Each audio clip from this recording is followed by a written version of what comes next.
حیدرآباد میں بڑی کارروائی، 7 بنگلہ دیشی شہری گرفتار۔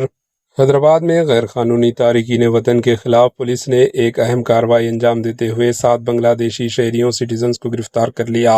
پولیس کے مطابق یہ کارروائی جی مٹلا پولیس اسٹیشن کے لمٹ میں واقع گاجولارامن کے HAL کالونی میں کی گئی، جہاں ایک کرائے کے مکان کی تلاش کے دوران 7 افراد کو حراست میں لے لیا گیا۔ تحقیقات کے دوران معلوم ہوا کہ گرفتار شدگان کے پاس بھارت میں قیام کے لیے ضروری قانونی ڈاکومنٹ، پاسپورٹ یا ویزا موجود نہیں تھے۔ پولیس کا کہنا ہے کہ ابتدائی جانچ میں یہ بات سامنے آئی ہے کہ تمام افراد غیر قانونی طریقے سے بھارت میں داخل ہوئے تھے اور مختلف علاقوں میں رہائش پذیر تھے۔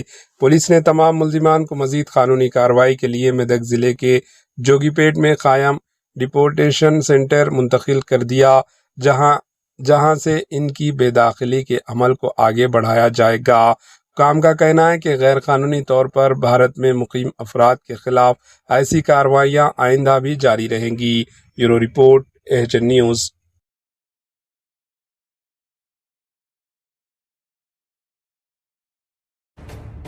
AHN نیوز کے YouTube چینل کو سبسکرائب کریں اور بیل آئیکن کو دبانا نہ بھولیں تاکہ آپ کو ہر نئی آنے والی ویڈیو کا نوٹیفیکیشن بر وقت مل سکے۔